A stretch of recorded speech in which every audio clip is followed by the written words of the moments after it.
pastoreada pelo meu professor de seminário, Elias Werneck. E aí eles se sentiram um chamado de ir para uma igreja menor para serem mais úteis. Um dos pastores auxiliares do pastor Elias assumiu uma igreja lá em Taquara, Jacarepaguá, tudo um do lado do outro, né? Tudo junto ali. E Igreja Batista da Liberdade. E Eda e Wanderson falaram: pastor, nós vamos juntos. E Wanderson pegou o meu primeiro livro, chamado Caos na Família, transformou ele em roteiro de EBD, e está trabalhando na classe escola dominical com o professor, usando o meu material escrito já há alguns anos atrás. Eda está fazendo curso no CIEM, antigo IBER, não é? Então vai estar em breve se formando aí como educadora cristã. E me diverti muito, Débora e eu, ao ver uma atividade deles com as crianças. Igreja pequena, mas você faz de tudo, né? Então, ele com o Queco e ela como a tia Eda. Então, o Queco, um boneco, e, e a Eda contando a história de Samuel. Eu fiquei realmente muito feliz, porque a Eda tem berço evangélico batista, mas o Wanderson foi integrado na igreja aqui conosco, né? Estava cheio de dúvidas, cheio de questões, e aí alguns gabinetes, algumas orações e livros, e graças a Deus hoje está atuante na obra de Deus. Graças a Deus. É isso, amados, que emociona o coração de um pastor, que alegra a gente saber que pessoas passam por aqui, são treinadas, são equipadas para servir. Porque nós temos, amados, aquilo que o mundo não tem. Há 2 quintas-feiras atrás, eu mexi um pouco com a história, mas a história original cheguei a compartilhar, de um pregador que chega muito desanimado, porque não estava havendo êxito na sua pregação, e naquela semana havia chegado um circo na cidade, e o palhaço estava fazendo a maior festa. E o pregador então chega para o palhaço, Pablo, e pergunta assim: qual o segredo, né? Eu tenho pregado tanto e não tenho atraído as pessoas, e você é um palhaço, né? Mas está alcançando tanta gente.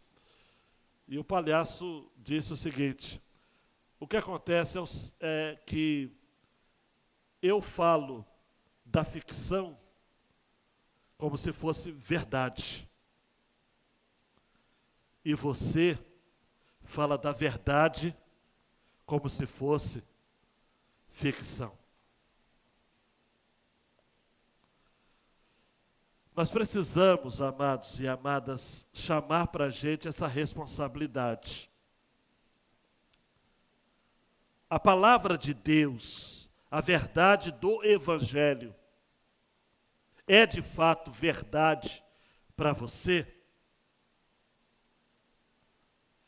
Essa semana, lendo um livro do Clênio Paranaguá, um pastor lá da PIB de Londrina, vez por outra eu cito ele aqui, é um autor que me abençoa muito.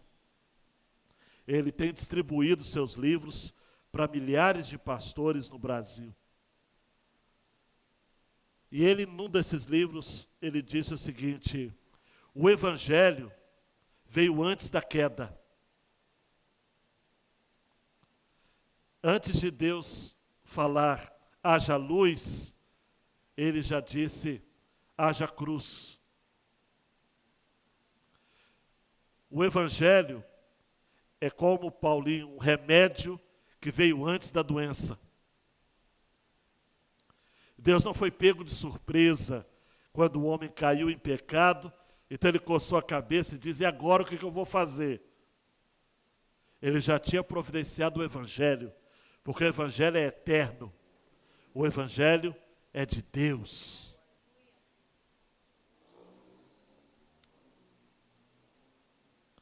Ronaldo Lidório disse num artigo na revista Ultimato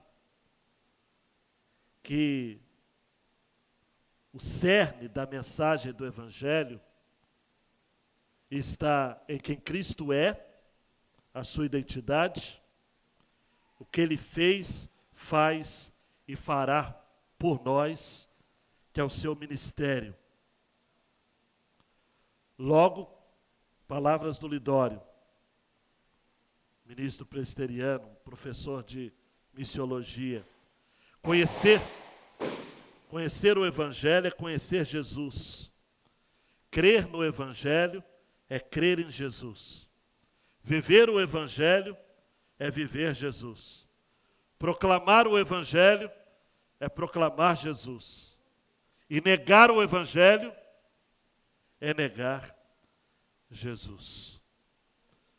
E para terminar o seu artigo, que tem o título de Cristo e não a Igreja é o Evangelho, ele disse assim: com o entendimento de que Cristo e não a Igreja é o Evangelho, entendo que devemos falar menos sobre nós e mais sobre Cristo. Apresentar menos a Igreja e mais as Escrituras. Destacar menos nossos líderes e mais o Senhor Jesus. Defender menos nossas logomarcas e mais a cruz de Cristo. Levantar menos as nossas bandeiras e mais a bandeira do Cordeiro de Deus que tira o pecado do mundo. Aleluia. É tão simples, mas a gente se esquece. No artigo, Lidório fala assim, a gente confunde tanto pensando que a igreja é o Evangelho, que às vezes a gente fala o seguinte: o Evangelho está sofrendo perseguição. Não é o Evangelho que está sofrendo perseguição, é a igreja. O Evangelho está sendo afrontado, não é o Evangelho, é a igreja. O Evangelho é eterno. O Evangelho é de Deus. John Piper vai dizer, Deus é o Evangelho. Tem até um livro, não é, Helder? Deus é o Evangelho. Então esse texto que lemos, que vamos ler agora, é a segunda parte da mensagem, e eu já me empolgo, mas tenho que ir ao texto, porque senão vai ter que dividir mais uma vez. Vamos ter que terminar essa mensagem querendo o Senhor. Efésios 4, 7 a 16. E a graça foi concedida a cada um de nós, segundo a medida do dom de Cristo. Por isso diz, quando ele subiu às alturas, levou cativo o cativeiro e concedeu dons aos homens. Ora, o que quer dizer ele subiu, senão que também havia descido até as regiões inferiores da terra. Aquele que desceu é também o mesmo que subiu acima de todos os céus para encher todas as coisas. E ele mesmo concedeu uns para apóstolos, outros para profetas, outros para evangelistas, outros para pastores e mestres, com vistas ao aperfeiçoamento dos santos, para o desempenho do seu serviço, para a edificação do corpo de Cristo, até que todos cheguemos à unidade da fé e do pleno conhecimento do Filho de Deus, ao estado de pessoa madura, à medida da estatura da plenitude de Cristo, para que não mais sejamos como crianças, arrastados pelas ondas e levados de um lado para o outro por qualquer vento de doutrina, pela artimanha das pessoas, pela astúcia com que induzem ao erro, mas, seguindo a verdade em amor, cresçamos em tudo naquele que é a cabeça, Cristo, de quem todo o corpo, bem ajustado e consolidado, pelo auxílio de todas as juntas, segundo a justa cooperação de cada parte, efetua o seu próprio crescimento para a edificação de si mesmo em amor. Pretendo não entrar em alguns detalhes aqui, e você não tendo acompanhado a parte 1 da mensagem, vá ao canal. João Renato, me ajuda aí. A grande ideia desta passagem está em tela. Cada igreja tem o potencial máximo da graça de Deus para crescer e servir a Cristo em sua comunidade. Esta graça é dada sob medida. Versículo 7. E a graça foi concedida a cada um de nós segundo a medida do dom de Cristo. A palavrinha no original para medida é metro. Daí que vem o nosso termo metro, não é? É algo que é nos dado por metro, segundo a medida. E é algo que é dom, algo que é presenteado a nós. Deus presenteia a igreja com homens talentosos, homens e mulheres. E Deus presenteia a igreja com famílias talentosas. Impressionante, não é? Na domingo, lá em Barra Mansa, eu estive pregando o final de semana inteiro no Congresso da Família, lá na Igreja Batista Central de Barra Mansa, pastor Wellington e pastor Gerson.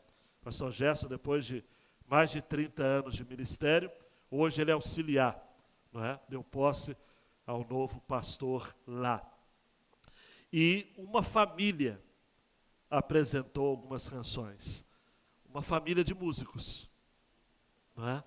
A família Ribeiro. Como foi bálsamo para o nosso coração. Famílias talentosas, pessoas talentosas. Deus dota a igreja. O texto prossegue falando sobre a encarnação de Jesus. Deus subiu às alturas, Jesus levou cativo o cativeiro, venceu então a morte, concedeu dons aos homens. E aí nos versículos 9 e 10 ele explica, né? O que quer dizer ele subiu, senão também que havia descido até as regiões inferiores da terra. E não fica com minhoca na cabeça sobre regiões inferiores da terra. É um Deus que é totalmente Deus. Filipenses capítulo 2, versículos 5 a 11, diz que Jesus não considerou ser igual a Deus, algo que ele deveria se apegar, mas ele esvaziou-se a si mesmo, não de si mesmo. Ele em nenhum momento deixou de ser Deus. Jesus, enquanto esteve aqui na terra, em nenhum momento deixou de ser Deus. Não é? Desde quando ele balbuciava no berço, ele regia o universo. Ao mesmo tempo, Gugu Dadá no berço e governando todas as coisas. Isso é incrível, né? Uma divindade com fraldas, usando a expressão do Charles Swindoll. Então, aquele que desceu, versículo 10, é o mesmo que subiu acima de todos os céus para encher todas as coisas. Ele desceu e subiu da mesma forma. Ele hoje, Jesus está hoje à direita do Pai, intercedendo por nós com o corpo glorificado. Suas mãos ainda estão cravejadas, marcadas pelos cravos na cruz, seus pés também estão feridos, mas ele está livre de dor, livre de impureza, livre de qualquer limitação. Seu corpo está glorificado.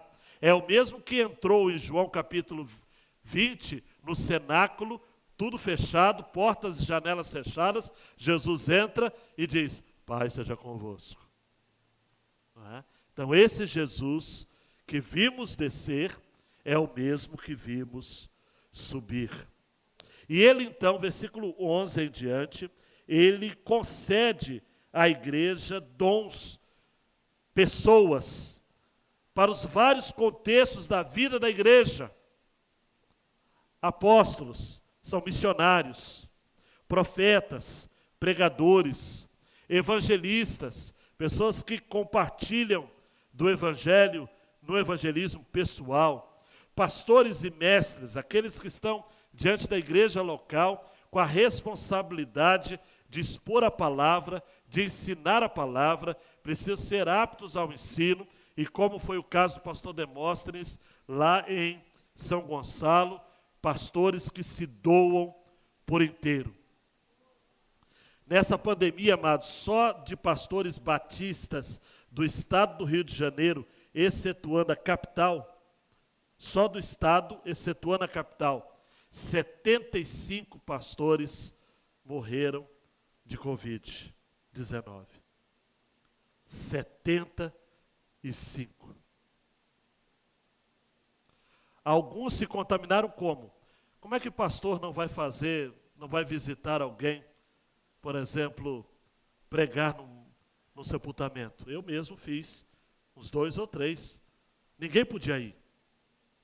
A Débora ficava orando, desesperada. Vai orar, mas eu tenho que ir. Essa é a responsabilidade nossa. Pastores e mestres. Tudo isso, amados, para que, com vistas, versículo 12, ao aperfeiçoamento dos santos, para o desempenho do seu serviço, para a edificação do corpo de Cristo. E eu falei aqui, amados, sobre essa ideia de aperfeiçoamento. Eu expliquei que a palavra, o verbo aperfeiçoar, é o mesmo verbo que é usado para restauração de ossos, não é? Quando você quebra o braço, quebra a perna, você tem que engessar até que o osso chegue um ao outro. Isso é aperfeiçoar. É a mesma palavra que é usada também quando se conserta redes para uma grande pescaria. Deus dota pessoas e à medida que a igreja vai crescendo, olhe para mim, ela vai precisando de que seus membros usem seus dons individuais, dados pelo próprio Deus, para desempenho de um serviço espiritual que aperfeiçoe os santos, que edifique o corpo de Cristo. Não se trata, amados e amadas, de um exército de um homem só. A igreja é um corpo onde todos precisam trabalhar. Versículo 13. Até que todos, preste atenção nisso, todos cheguemos à unidade da fé, do pleno conhecimento do Filho de Deus, ao estado de pessoa madura, à medida da estatura da plenitude de Cristo. E eu disse isso quando preguei aqui, amados, à medida que todos precisam chegar. Todos. Pastor, mas aquele irmão tem dificuldades. Vamos aguardá-lo. Paulo, aos Coríntios, quando orientou acerca da ceia do Senhor, ele vai dizer o seguinte: aguardem uns aos outros. Esperem uns aos outros. Até que todos cheguemos, amados. Todos. Na igreja do primeiro século, havia uma irmandade, havia uma coletividade, olhe para mim, um senso de fraternidade tão grande, que Atos 4:32 vai dizer, da multidão dos que creram, era um só o coração e a alma. Ninguém considerava exclusivamente sua nenhuma das coisas que possuía, tudo, porém, lhes era comum. Como nós precisamos resgatar este princípio da coletividade, e aguardarmos todos. Jesus vai dizer em Mateus 18, 19 e 20, em verdade também lhes digo que se 2 de vocês sobre a terra concordarem a respeito de qualquer coisa que vierem a pedir, isso lhes será concedido por meu Pai que está nos céus. Porque onde estiverem 2 ou 3 reunidos em meu nome, ali estou no meio deles. Cristianismo não é algo para solitários. Cristianismo é comunidade. É comunidade. Até que todos. Para quê? Versículo 14. Para que não mais sejamos como crianças, arrastados pelas ondas, levados de um lado para o outro, por qualquer vento de doutrina, pela artimanha das pessoas, pela astúcia com que induzem ao erro. Em 1 Coríntios 14, 20, Paulo disse: irmãos, não sejam meninos no entendimento. Quanto à maldade, sim, sejam crianças. Mas quanto ao entendimento, sejam pessoas maduras. Quanto à malícia, é bom sermos crianças, porque temos que ser puros.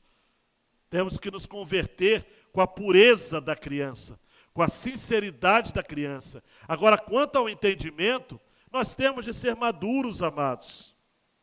E fato é que quando somos maduros, nós somos alimentados com um alimento sólido. Hebreus 5,14. O alimento sólido é para os adultos, para aqueles que pela prática têm as suas faculdades exercitadas para discernir não somente o bem, mas também o mal. Nós vivemos, amados, um tempo que as crianças estão assumindo lideranças nas igrejas. Tem muita criancice na igreja. Tem muita criancice na família. Tem muitos homens que deveriam chamar-se homeninos e não homens. Gente com pensamento pequeno. Gente que é levado por qualquer vento de um lado para o outro. Gente que é enganado pela artimanha dos homens, pela astúcia com que induzem ao erro.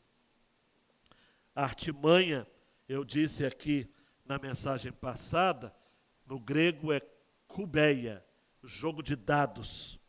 A ideia era dos jogadores que se utilizavam de dados para enganar e defraudar as pessoas. Gente assim. E a palavra para astúcia é sabedoria ilusória ou falsa.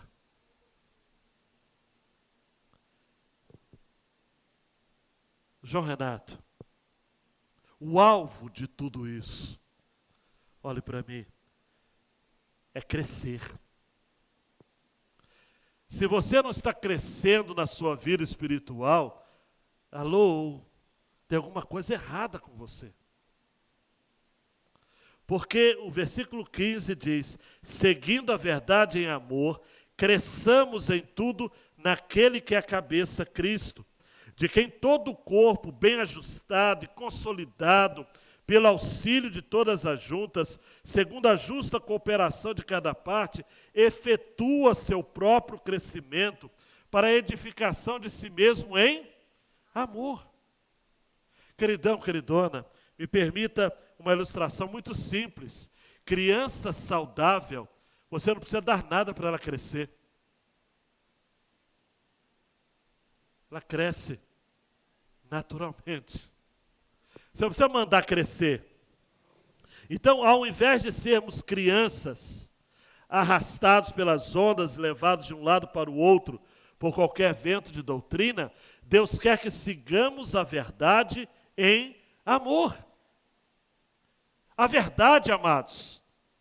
Nós precisamos seguir a verdade. Vou pegar mais um arrazoado do pastor Glênio. A verdade significa aquilo que é, e não aquilo que eu acho que seja. Aquilo que é. É isso que significa a palavra latina, verus, de onde was, were em inglês derivam. Verus. O que é verus no latim? É aquilo que é, sem interpretação. Não quero dar nó na sua cabeça não, mas se você não prestar atenção, você não vai entender. Quando entra algum tipo de interpretação, o que se pode conhecer é uma versão, e não é a verdade. Essa é uma das diferenças entre verdade e versão da verdade. A versão é verdade interpretada. Por isso que hoje teve um autor que trabalhou a questão da guerra de narrativas. O que é uma narrativa? é uma interpretação da verdade. E esse ano, amados, ano de eleições, vai ter verdades, versões da verdade.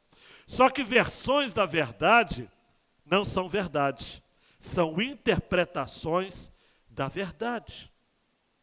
Cristo é a verdade que se basta. E ela é bastante, ou ele é bastante, para nos suportar em nossas dúvidas opressoras. Deus é a verdade que se basta, que nos basta em todos os aspectos da compreensão, tanto da racionalidade, lógica, como da emocionalidade afetiva. Por isso que é importante darmos voz a Martinho Lutero, que disse: paz, se possível, verdade a qualquer custo. Paz, se possível, verdade a qualquer custo. A verdade em Jesus é promotora da paz, não dos acordos religiosos, mas da cruz, que nos liberta da tirania da nossa própria arrogância. Por isso que em João 14:6, Jesus diz: eu sou o caminho, a verdade e a vida. Ninguém vem ao Pai se não for por mim. Seguindo a verdade em amor, cresçamos em tudo naquele que é a cabeça, Cristo, de quem todo o corpo bem ajustado, consolidado, pelo auxílio de todas as juntas, cresce, efetua o seu crescimento para a edificação de si mesmo. Paulo aqui está se referindo àquilo que ele já havia dito no capítulo 2, versículos 21 e 22. Nele todo o edifício, bem ajustado, cresce para um santuário dedicado ao Senhor. Nele também vocês estão sendo edificados, junto com os outros, a coletividade, para ser morada de Deus no Espírito. Não tem como não terminar essa exposição com o argumento de Paulo, central nesta porção, que é a graça como sendo a operação do amor de Deus em nós. Esse amor que foi encarnado em Jesus. Por isso que, seguindo a verdade em amor. E no versículo 16 termina como? Para a edificação de si mesmo em amor. Permita-me citar a paráfrase de Eugene Peterson, a mensagem de 1 Coríntios 13. Você tem 1 Coríntios 13 na cabeça, na versão mais tradicional que a gente usa. Eugene Peterson faz uma paráfrase. Ouça aí. Se eu falar com eloquência humana e com êxtase própria dos anjos, e não tiver amor, não passarei do rangido de uma porta enferrujada.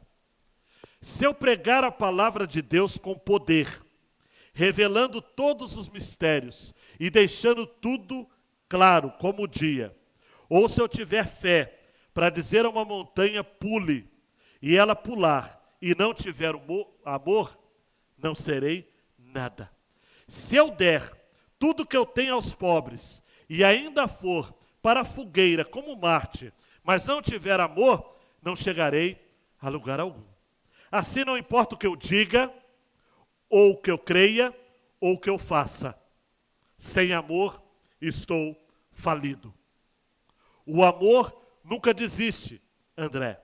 O amor se preocupa mais com os outros que consigo mesmo.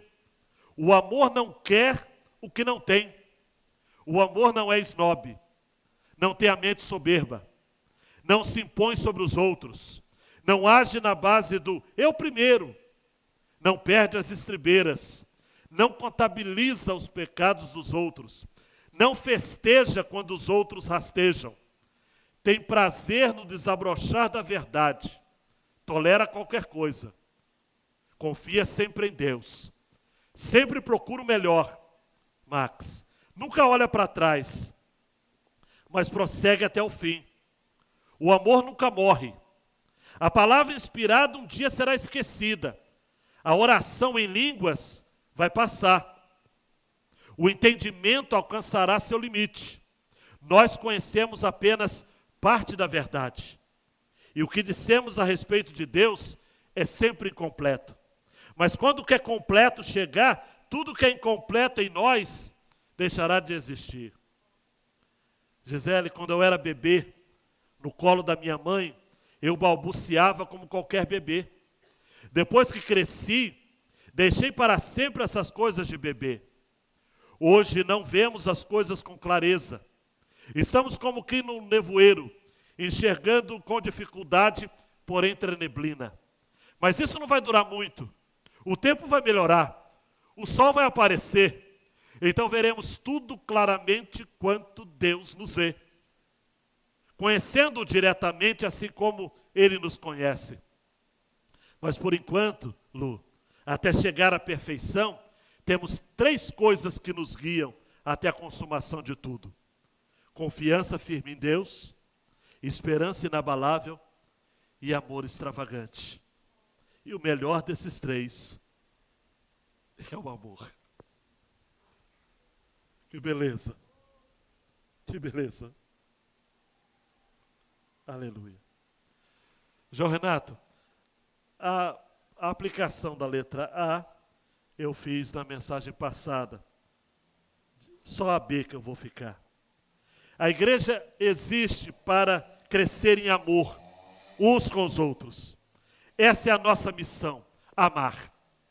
Amar os não amáveis. Amar os desagradáveis. Amar os insubordinados. Amar os que nos chateiam. Os que nos perseguem. Jesus disse amar os amigos, amar quem ama você. Não tem sacrifício nenhum nisso. E amar é sacrificar-se em prol do outro. Seguir a verdade em amor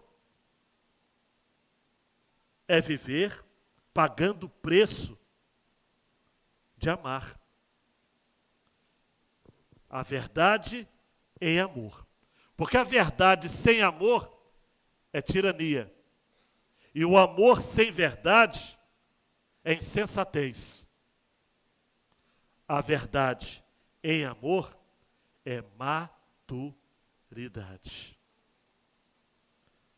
Por isso que Paulo já havia dito no capítulo 4, que lemos no versículo 2, com toda humildade, mansidão, com longanimidade, suportando uns aos outros em amor.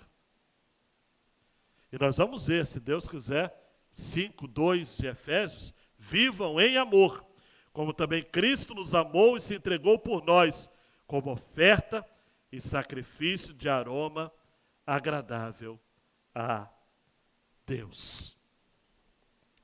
Dando clique, João Renato. Essa frase, hoje está movimentado aqui. Cada igreja tem o potencial máximo da graça de Deus para crescer e servir a Cristo e sua comunidade. Mas aí haja amor, querido.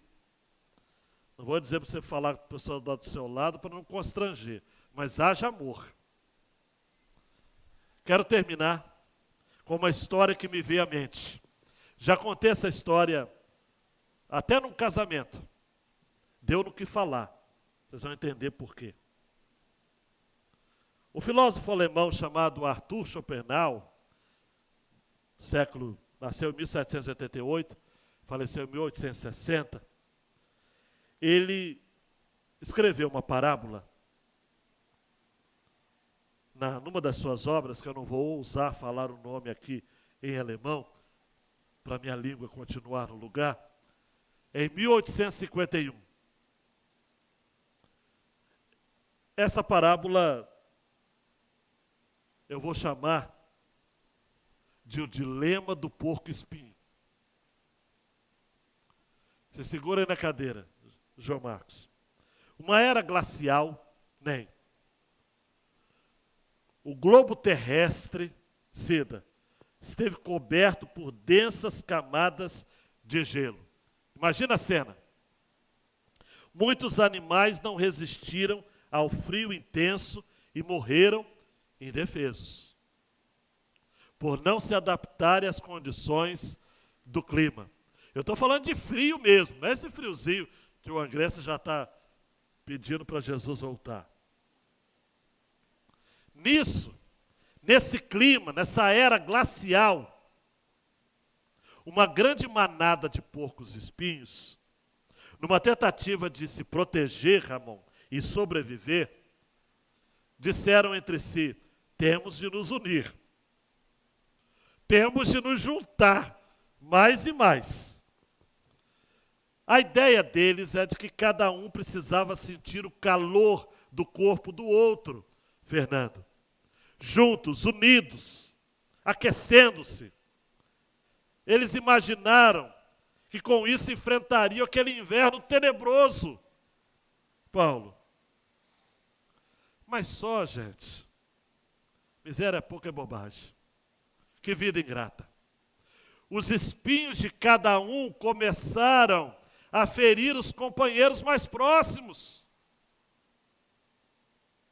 Justamente aqueles que lhes forneciam mais calor eram os mais atingidos pelos espinhos. Aquele calor que era questão de vida ou morte. Samuel, quando os porcos espinhos se uniam, eles se afastaram. Os espinhos se afastavam feridos, magoados, sofridos, e dispersavam-se, por não suportarem mais tempo os espinhos dos seus semelhantes. Olha só a sabedoria do Schopenhauer, o filósofo alemão, para pensar sobre os problemas da convivência humana. A aula de filosofia que a Mariana ama. E agora? Qual seria a melhor solução, Nilton? Afastados, separados, começaram a morrer congelados. Os que não morreram voltaram a se aproximar, pouco a pouco, com precauções, de sorte que, unidos, cada qual conservava uma certa distância, Juninho, do outro.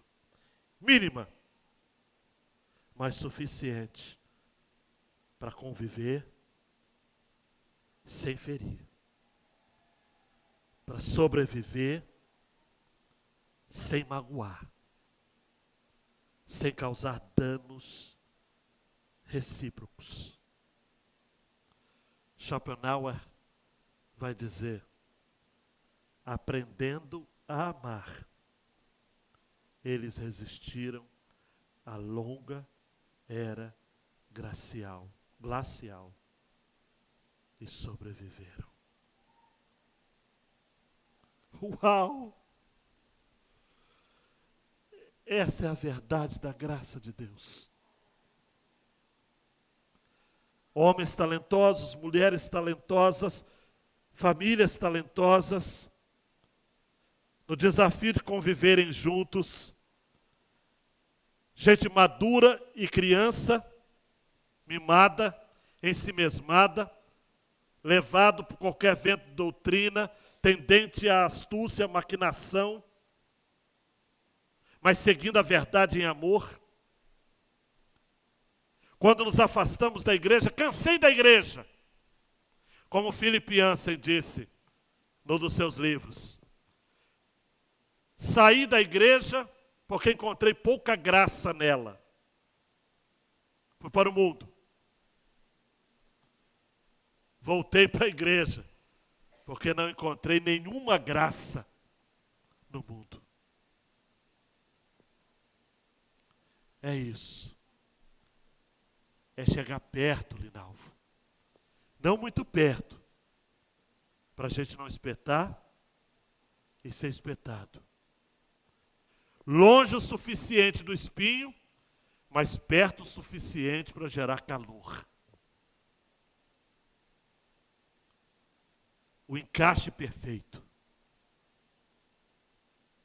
A ação do Espírito Santo de Deus. Para que estejamos juntos. Essa é a nossa única esperança de sobrevivermos nesse mundo gelado.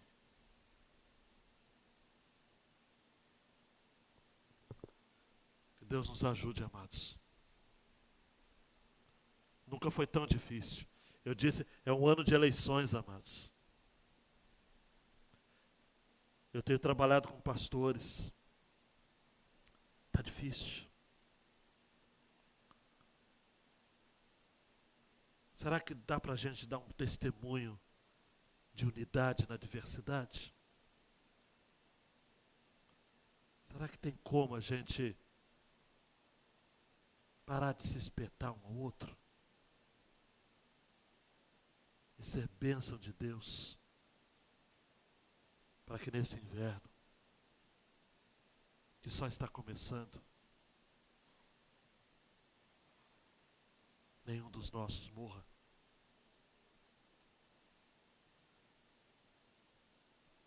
Dá para a gente caminhar assim?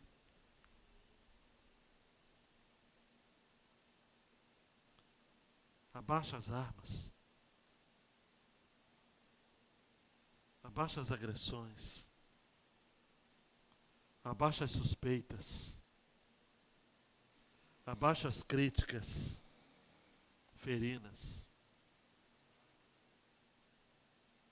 Abaixa as comparações.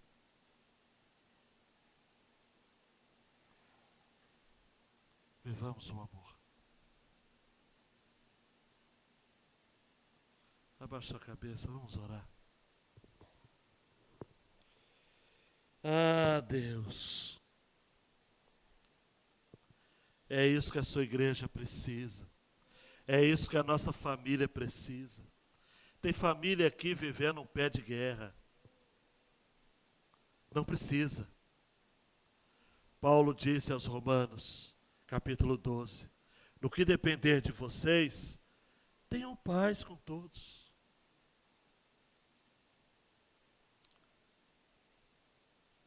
Nós queremos, como igreja, sermos instrumentos de paz. Ajuda a gente, Senhor. Tira o espírito belicoso, revanchista, partidário. Nos batize com seu amor. Sempre. Todo dia. Toda hora. É disso que precisamos. No nome de Jesus. Amém. Ore silenciosamente, queridão e queridona. Agradeça por essa palavra.